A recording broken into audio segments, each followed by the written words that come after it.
When Kate Middleton married Prince William, she took her place on the global stage. Overnight, she became one of the biggest stars of the most famous family in the world. Then, just over 2 years after marrying the future king, the Duchess of Cambridge swiftly cemented her own place in royal history, giving birth to their first child and third in line to the throne, Prince George Alexander Louis. He's got a good pair of lungs on him, that's for sure. He's a big boy, he's quite heavy. And only 18 months after the birth of their first child, news broke around the world of another addition to the royal household. I'm going to become uncle again for the second time, hopefully. So, it's very exciting news. As their newborn daughter is welcomed into the family, those select few with the inside track on Kate and William reveal what impact their new child will have on them as parents and modern royals. New parents inside the royal family are given an awful lot of latitude, more than you might think. How will these high-profile, hands-on parents cope with 2 young children to look after? Queen's been pregnant 4 times, she's had 4 children. She knows exactly what Kate is going through. It's a time that is incredibly challenging. You are juggling so many different things, but particularly if you're the Duke and Duchess of Cambridge. Let's face it, this is the most photographed, famous royal couple in the world. I think if they still feel under siege at Kensington Palace, we will see them more and more living in their very big house in the country that the Queen has given them. And what clues lie in the past that may well determine the royal future for their daughter? In many cases, some of the greatest monarchs in British history were never supposed to wear the crown.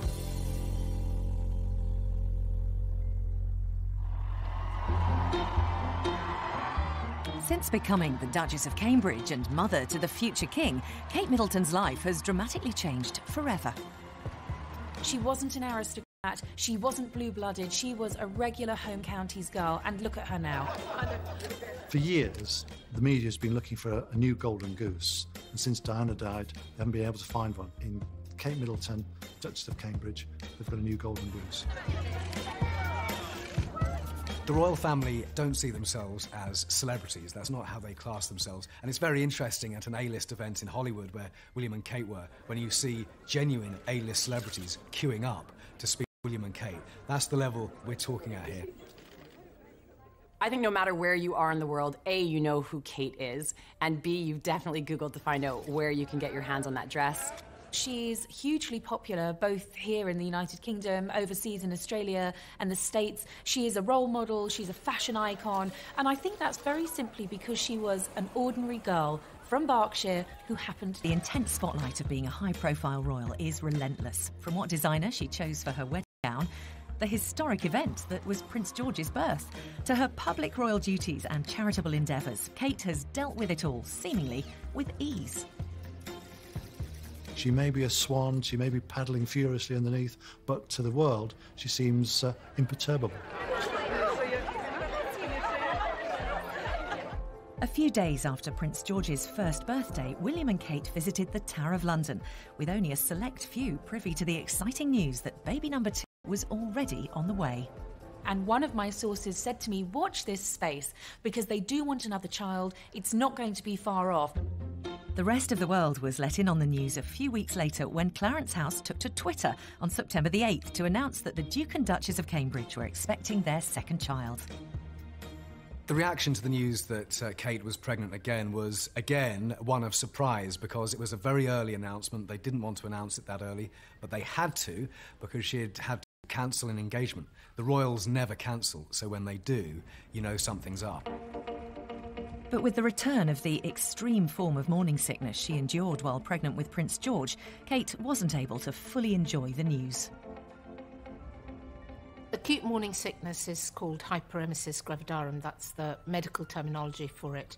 Morning sickness is very, very common in the first 3 months of pregnancy, but a smaller group of women will have such severe morning sickness that they get dehydrated, they feel very unwell, and they are unable to go on with their day-to-day activities. Most mums think second time round they can relax a little bit, but obviously for Kate, having gone through all the severe morning sickness with Prince George and then going through it again with this second pregnancy while having the eyes of the world's press on her, it was probably just as high-octane and anxiety-inducing as it was the first time round. It was unusual in the palace announcing that she was pregnant and coinciding that announcement with such detail about her pregnancy that she was suffering from acute morning sickness. I suppose there was an option to say that she wasn't feeling very well, but I think they wanted to be completely open and transparent from the start. It came via social media. Again, another hint at just how modern the monarchy has become. This was an announcement that went viral on Twitter and went viral on Facebook, and it came in very quickly on all of our BlackBerries, and we swung into action. In fact, such was the severity of her morning sickness that Kate reluctantly relinquished her royal duties. There were a handful of events that the Duchess had to miss. There were a few engagements with charities, which the Duchess was really very sad and very disappointed to have missed, but there was just no way that she was going to be able to go. This wasn't just a case of slight nausea. Some of the symptoms of acute morning sickness are throwing up, the vomiting, but there's also the constant nausea, and unfortunately the vomiting takes them outside of their home environment. It was while I was here at school that I realised my love of sport. Sport has been a huge part of my life. But her love for sport and sporting causes had to take a backseat too, and that meant missing the opening of Prince Harry's Invictus Games in the summer of 2014. Yeah, in all seriousness, I hope my sister-in-law gets better soon. Last time I saw her, she was okay, feeling pretty poorly, but I think that's to be expected. Luckily, I'm not a woman, so I don't have to go through that. Yeah, it's a pretty horrible thing to have to go through. She's the person you want on the list when any sporting event's happening. For Sports Aid on the Olympic grounds when she went down 3 months after giving birth, there she was in these skinny J-brand jeans, a striped T-shirt and 6-inch wedge heels, and she was just giving it a go on the volleyball court and completely fit in. She will have been gutted to miss the Invictus Games. The royals don't cancel. They never cancel. It's the one thing you can guarantee. So for her to have to pull out of that event, she would have been really upset. In fact, so severe was Kate's morning sickness that she was forced to cancel a trip to Malta, with William taking place. And that trip was set to be her most important personal engagement since becoming the Duchess of Cambridge. It wasn't just any overseas trip, it was her first official solo engagement on behalf of the Queen, and she was, I was told by a royal source, devastated not to have been able to have gone. Queen's been pregnant 4 times, she's had 4 children. She knows exactly what Kate is going through. We shouldn't sort of decry her because she's been suffering so badly and she's had to miss engagements.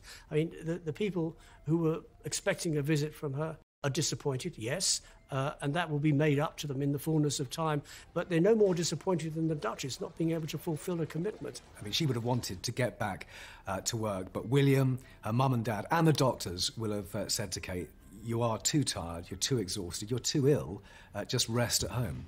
Although Prince William and indeed brother-in-law Harry stepped in to support Kate, she did return to her husband's side and her own royal duties in October 2014. Welcome to Singapore. Kate was out of action in total for about 8 weeks. She made her comeback to coincide with the official state visit of the President of Singapore, and that was it. She was back. She looked fantastic, if a little peaky, if I'm being honest. I was there on Horse Guards Parade. She was very smiley. She looked fine. And what was great was the interaction between her and William. They're always trying to get each other to laugh. Coming up, we assess the impact raising 2 young children will have on Kate and William. For Kate having 2 babies under 2, it is going to be so much hard work. We'll also go back in time for clues as to what kind of life a spare to the heir could lead in the future. Queen Elizabeth is set to be the longest reigning monarch in British history, but it's easy to forget that she was never supposed to be Queen. Leave London to start a new life. From the moment that William and Kate announced they were getting married, they made no secret of the fact that they couldn't wait to start a family. I think we'll take it one step at a time. We'll sort of get over the marriage thing first and then maybe look at the kids. But obviously, we want a family, so we'll have to start thinking about that. But with Prince George still a toddler, it came as a surprise to many that they would have a second child so soon.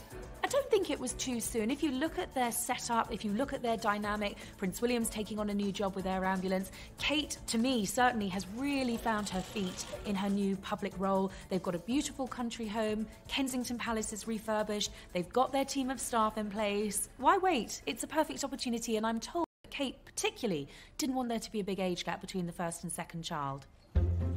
That may be so, but for Prince George, his little life is set for a big change. Kate's obviously going to have her hands full with this second baby, but what about little George? He has absolutely been the centre of their world for so long, and of course being the first grandchild of the Middleton family. So I think, there's going to be every chance he's going to have to take a back seat for a little while when this new baby comes along, and it will of course change the dynamics of the family. When news broke that baby number 2 was on its way, there was initially some concern for Kate's physical state, having another child so soon after Prince George. We generally advise women who are fit and well nourished that they can consider having a pregnancy after 6 months to a year.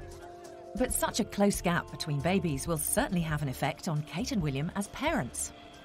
So for the next couple of years, Kate and William have totally got their work cut out for them, and it will probably seem to them like every time they just get out of one stage, be that sleepless nights or teething, then they're going to have another child going through exactly the same thing. And of course, it's not just going to be with the newborn. Prince George is still very, very young. He's going to be going through the terrible twos. They're going to be dealing with tantrums and all kinds of things. With both William and Kate having siblings so close in age, was it always on the cards they'd follow in their family's footsteps? Well, I was told that Kate particularly wanted there to be a very small gap between George and his sibling. There's only a year between Kate and Pippa, and then another year between Pippa and James. And similarly, with William and Harry, it's only 2 years between them. If you look at a royal couple, they tend to have their children close together, quite simply so that they have that family time, they have that nesting time, and then they're back at work. And of course, this is no ordinary second-born.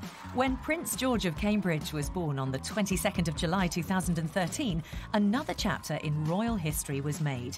A new heir to the British throne had arrived. He's absolutely beautiful. They're both doing really well, and we're so thrilled. It's marvellous. Absolutely. You'll wait and see. You'll see in a minute. It's got her look, thankfully. No.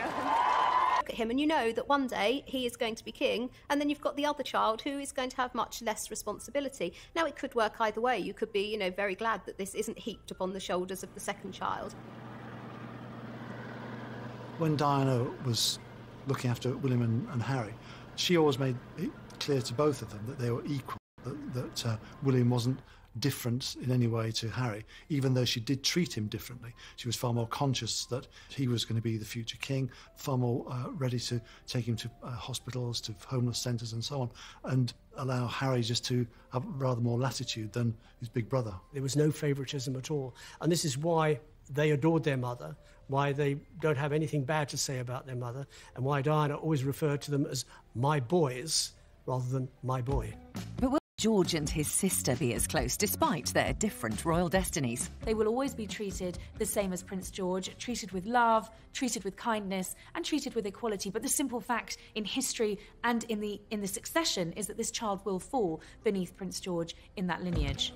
As a spare heir and fourth in line to the throne, Kate's daughter, Princess Charlotte of Cambridge, is not likely to ever be queen by birthright. But that hasn't always been the case.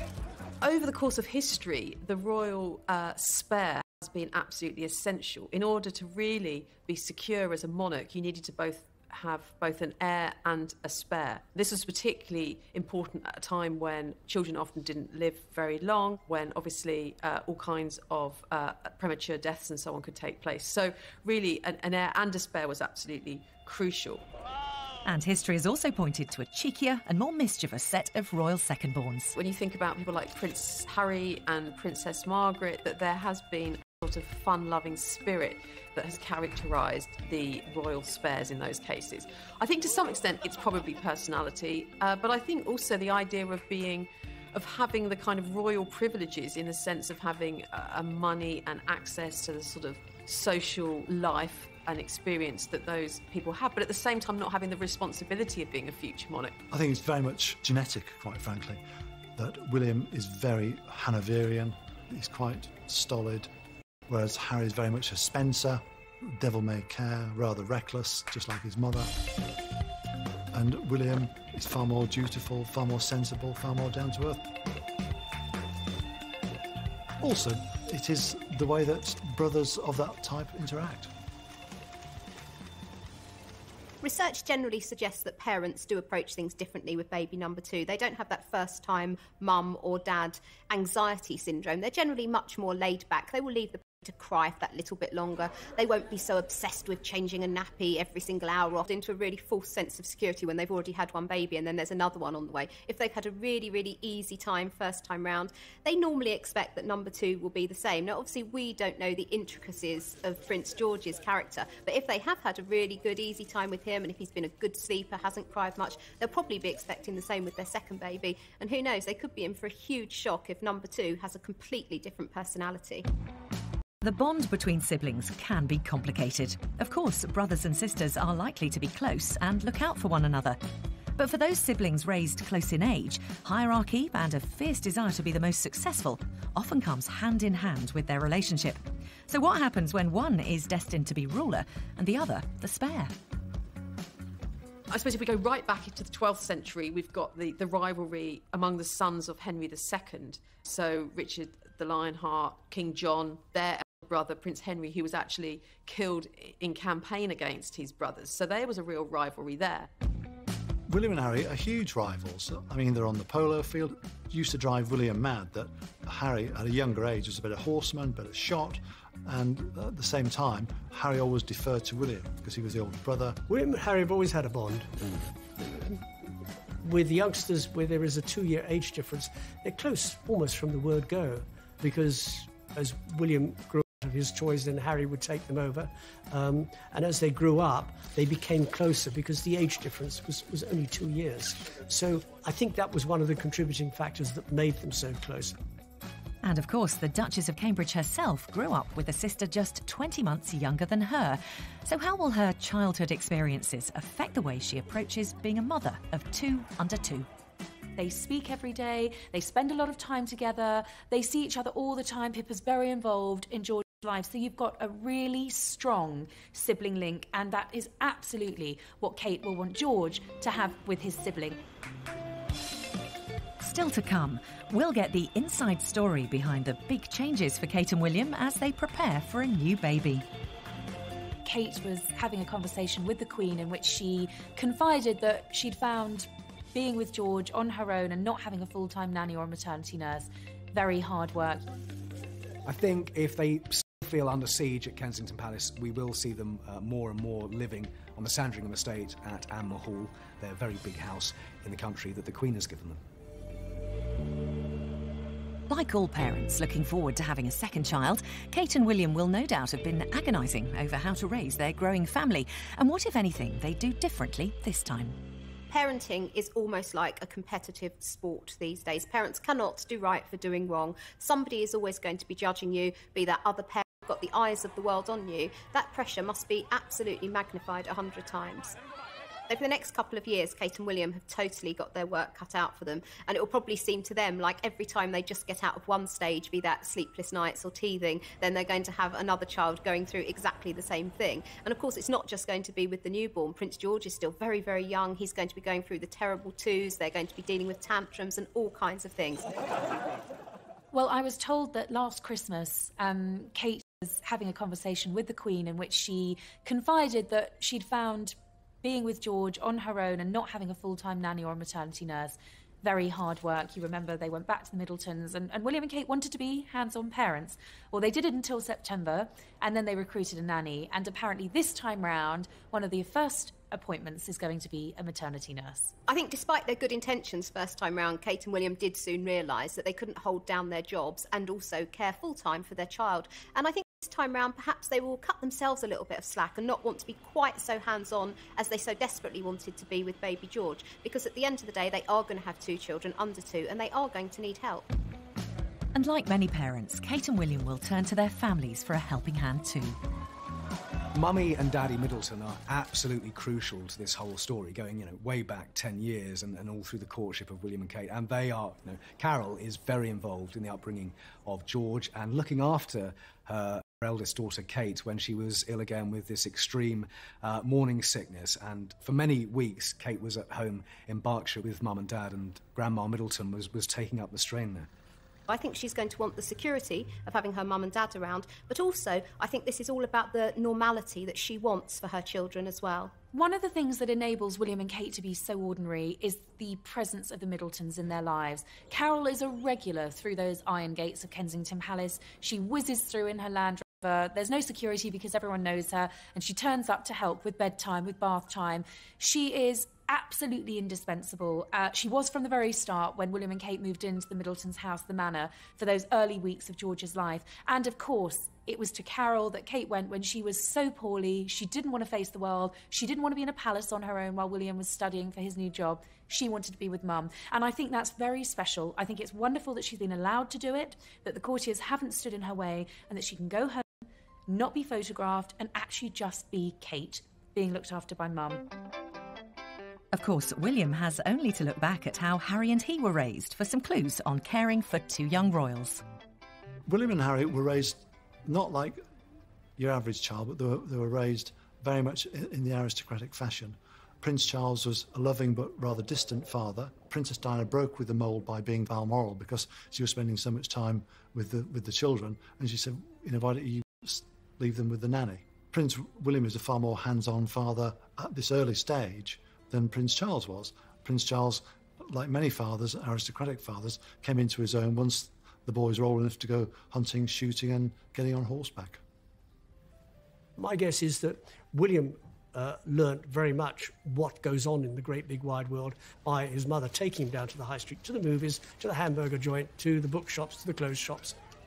So he got a good grounding from his mother about the real world. But having said that, he got a good grounding from his father about the real world, but the real world on the other side of the coin. Country pursuits, polo, hunting, shooting, fishing. Diana often talked about her craving to be normal. Well, frankly, she shouldn't have married the Prince of Wales. William and Kate aren't normal. They live in palaces. One of the things that William loves about Kate is that the Middletons are normal, and it's the closest taste that he's had of what other people have, an ordinary Saturday lunch, going to the pub, that sort of thing. But clearly, they're not normal.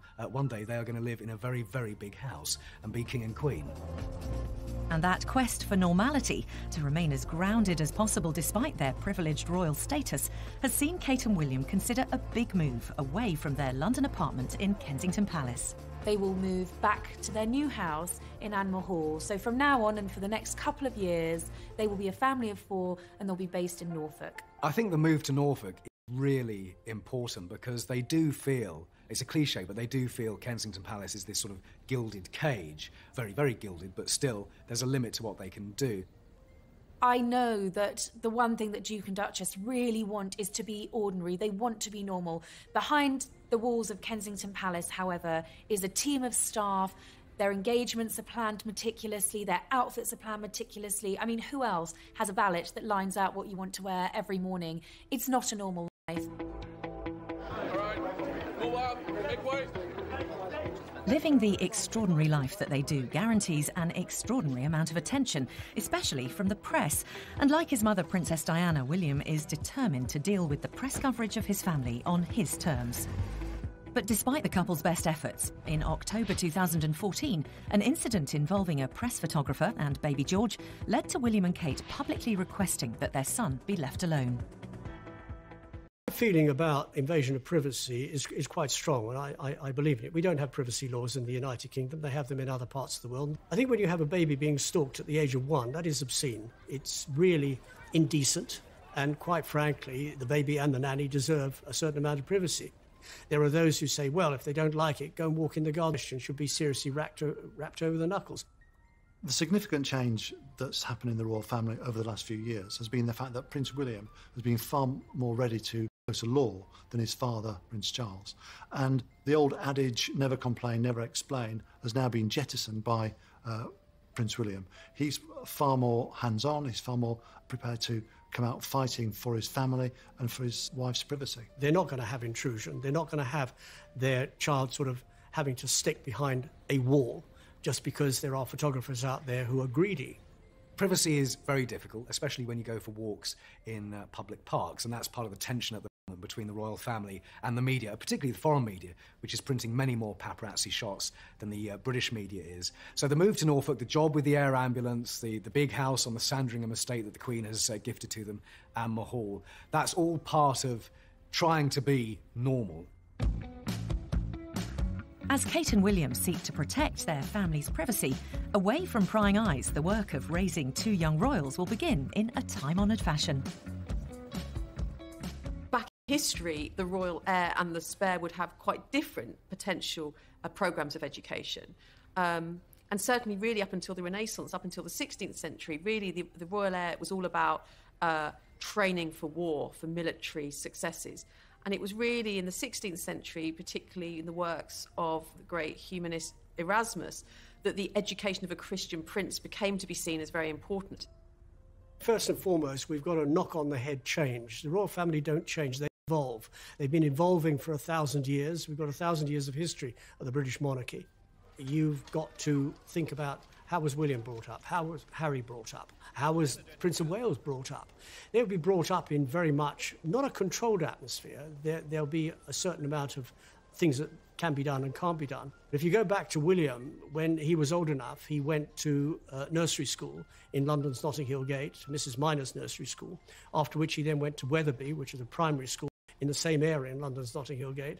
He then went to Ludgrove, a prep school, and then after that to Eton. So he had a formal education out in the great big wide world. But then his father had the same sort of thing. He didn't go to nursery school, but he went to primary school in London. He went to prep school out in the country at Cheam, and then he went to Gordonston. Quite frankly, I think that the model that they will be using will be the Middleton model, which is to say being raised in a very middle-class way, going to private schools and having a degree of latitude in the way that they live. Traditionally, royal siblings are treated differently. I always remember being told by a relative of the Queen that Prince William would be treated to tea at Clarence House with the Queen Mother because he was the heir. Same treatment all the time as William, so Harry got left out quite a lot of the time. The whole point about William and Harry's upbringing is that William was conscious that he was going to become king, and let's face it, his brother Harry was very keen to remind him of that. On one occasion, William said, "Oh, I want to be a policeman and look after Mummy." And Harry said, "No, you can't. You've got to be king."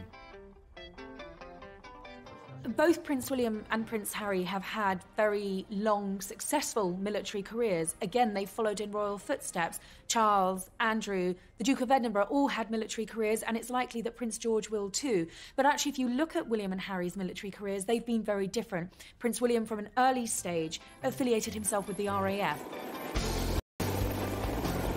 Prince Harry, being the spare, was able to actually get to the front line, and he went not once but twice to Afghanistan to fight for his Queen and his country. If the guys who are doing the same job as us are being shot at on the ground, and I don't think there's anything wrong with us being shot at as well. And yeah, people back home will have issues with that, but we're not special. The guys out there are, simple as that. The heir to the throne, when he's ever been in the military, whether it's the Duke of Windsor, whether it's Prince Charles, they've always been treated with kid gloves. William was genuinely angry that he wasn't allowed to serve in Afghanistan, and Harry, as the spare, was allowed to go. William genuinely thought, I can go there, I should be able to go there, but he's just too close to the throne. There is a bit of jealousy, not just the fact that I get to fly this, but obviously he'd love to be out here, and I don't see why, to be honest with you, I don't see why he couldn't. William's desire to lead a normal life does have its limitations, but for Harry, the birth of baby number 2 gives him even more freedom in how he lives his life. And of course, with that growing family, your prospects of becoming king reduce, don't they? Great. Harry genuinely is delighted that he's moving down the batting order.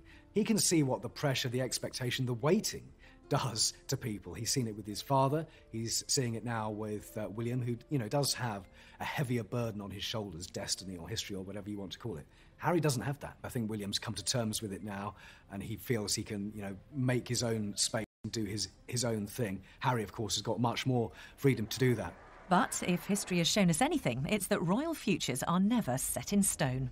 In the past, if you think about Prince Arthur, the oldest son of Henry VII, he dies, and actually it's his brother, the much more charismatic Henry VIII, who succeeds him, and who, of course, isn't supposed to have been king again, but, of course, had a huge impact on history. I mean, is one of the most sort of infamous monarchs. Royal history isn't always set in stone. Things don't always work out how they're expected to. When Edward VIII abdicated, his brother found himself in an unprecedented and very unexpected position. And that position was quite simply, he would be the next King of England. Both Elizabeths, Victoria, Henry VIII, none of them were meant to take the throne. They were all way down the line of succession. But then fate played its hand.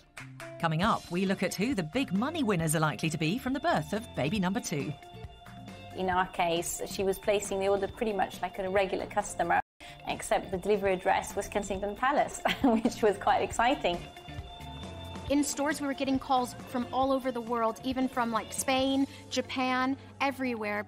And we'll get the inside track on the birth that kept everyone waiting. With William and her charismatic brother-in-law Harry by her side, Kate has been credited with helping to make the British royal family accessible and relevant again. So it's no surprise that since she became the Duchess Cambridge, the world has literally been buying into Kate Middleton. We all know that Kate loves the high street fashion brands, and one of them in particular is Reiss. And since we've seen her wearing so much Reiss, that's actually contributed to them opening across the US. I think we've seen it time and time again that Kate's fashion sells out in seconds. The blue and white wrap dress that she wore in Australia sold out in 8 minutes. I think no matter where you are in the world, you are definitely looking out for Kate. You want to know what she's wearing, where she bought it from, and if in fact you can get your hands on it. Coming from Canada, I know that blog posts to magazines, anywhere you can kind of find that information, they'll be letting you know what Kate wore most recently and giving you examples of where you can find it. Kate's clothes, of course, are always of interest, and she does the yummy mummy look very, very well. When she's off duty, we're used to seeing her in her skinny jeans and her little pumps and sweaters, and that's a look that everybody can copy and everybody can emulate, and again, that's part of her huge appeal. All eyes in the fashion industry, from the stylists to the brands to the people that are getting on the websites to pick up these items, they're just watching what Kate is putting Baby George in and what number 2 is going to be wearing, because that's what people want to get their hands on, that's what brands want to be selling, and that's what stylists want to be creating. What's been really interesting is the outfits that she's worn in her early pregnancy have been far racier than anything she wore when she was pregnant with Prince George. We've seen shorter hemlines, we've seen splashes of colour, we've seen lower necklines, quite daring outfits for a pregnant Duchess, and I think that's great.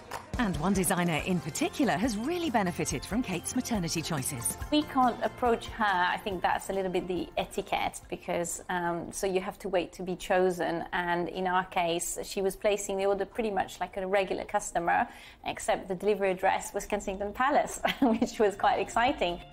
It really opens up for us the American market, which is notoriously difficult to get into. We have also opened up distribution in Japan, in China, so, you know, areas where it's quite hard to knock on our doors. I think she is playing a fantastic role at promoting British fashion from the brand point of view, but also she's kind of raised the antes in terms of the elegance, because she is so elegant. I think she's kind of pushed a lot of the average people to think, I need to be as elegant as her. But it's not just Kate's clothes that are watched by royal fans across the globe. When Kate and William went to Australia and New Zealand on their first overseas trip together as a family, it was Baby George who stole the show. That outing cemented their position as a trend-setting all-star family, with George's presence in particular giving baby fashion and retail brands a welcome boost in sales. I think the appeal with Baby George is that when we look at his outfits, although he's dressed in a kind of traditional royal baby way, he's also really, really accessible. So we can look at his little shirt and his little blue shorts, and we know we can buy something very, very similar. This is a similar jumper to the one that we made for George. Obviously, this is for a little boy called Jack. We were very surprised at the interest and how many people actually wanted to get hold of something very similar to what George was wearing. We saw an immediate increase in interest in the brand right from that very day onwards. We almost couldn't believe it when we saw that he was wearing the shoes. Then we felt really excited, and it was a huge buzz all around all of the shops. So all of us were so excited, and we thought, oh my goodness, the actual future King of England's wearing the shoes from us. We couldn't actually keep up with demands at first. We sold out almost immediately online once he was pictured wearing it. In stores, we were getting calls from all over the world, even from like Spain, Japan, everywhere. With maternity brands cashing in on Kate's latest style choices and older brother George already a trend-setting toddler, the fashion business is set for an even bigger boost with the arrival of Princess Charlotte. Historically, royal princesses are far more interesting to the public than royal boys, than royal princes.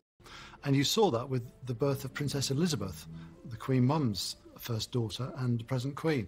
So she was the most talked about and watched little girl in her time. And that's years before the internet, years before social media, years before Twitter. Now all eyes are on Her Royal Highness Princess Charlotte of Cambridge. Born on May the 2nd, 2015, a little later than everyone had expected. Witnessing events unfold at the Lindo Wing was royal reporter Simon Biger. Well, the only guidance we got was from the Duchess herself, who said mid to late April. Fleet Street tied itself up in knots over April the 25th, April the 27th. Is she 1 week overdue, 10 days overdue? We simply don't know, and we may never know. But she seemed to cope pretty well to me. Some of the royal superfans who are always front and centre of the queue for weddings and births and great occasions, they have been here because they know it's the best way of getting a good position. And actually, some of them have a personal sort of relation for them. But they're absolutely royal superfans, and they turn out come rain or shine. Kate gave birth at 8:30, just 2.5 hours after arriving here at the Lindo Wing. So it was fast work. The announcement was made before midday, so everything progressed very quickly during the day. They announced it 3 ways. There was an official email to royal correspondents like me. That was about 6:30 in the morning. There was also the official tweets. They're very hot on social media. And then the ceremonial easel, the usual old way of announcing a princely or princessly birth at Buckingham Palace. We welcome with humble duty the second born of their Royal Highnesses, the Duke and Duchess of Cambridge. The only visitor to William and Kate and the new princess was George, who isn't yet 2 years old, but he stole everybody's hearts again. We haven't seen him for a long time, as his father went back to Kensington Palace and brought him back here to the Lindo Wing.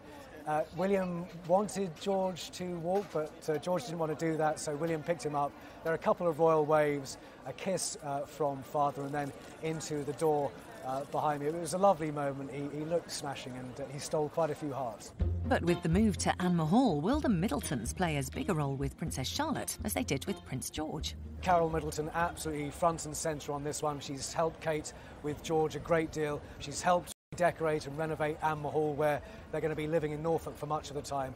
So Granny Middleton is very important in all of this.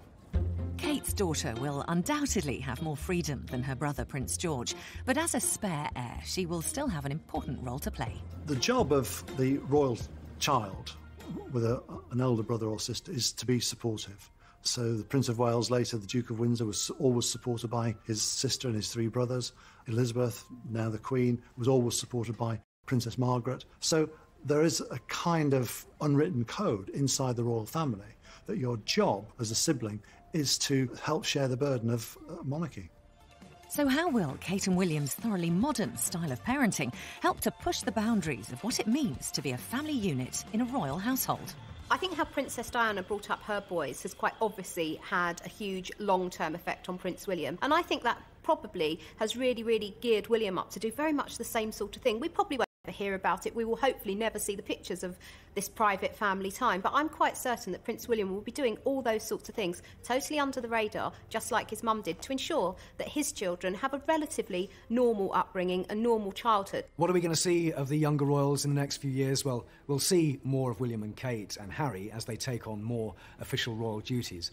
I don't think necessarily we're going to see more of Prince George and Kate, that he will protect his children. And I don't think we'll see that much of the royal children. And so William and Kate and their children we can look at as this kind of great showbiz couple with something a bit special. But in time, I think it's going to be interesting how it's going to play out. And if they're going to become ultimately king and queen, it's going to be a very different kind of monarchy than it is now. We see a new chapter beginning for the Cambridges, an exciting chapter, a new family chapter, and I think they're probably going to be incredibly happy. In the last 5 years, Kate has gone from being a single young woman to the wife of the future king and mother of 2 royal heirs to the throne.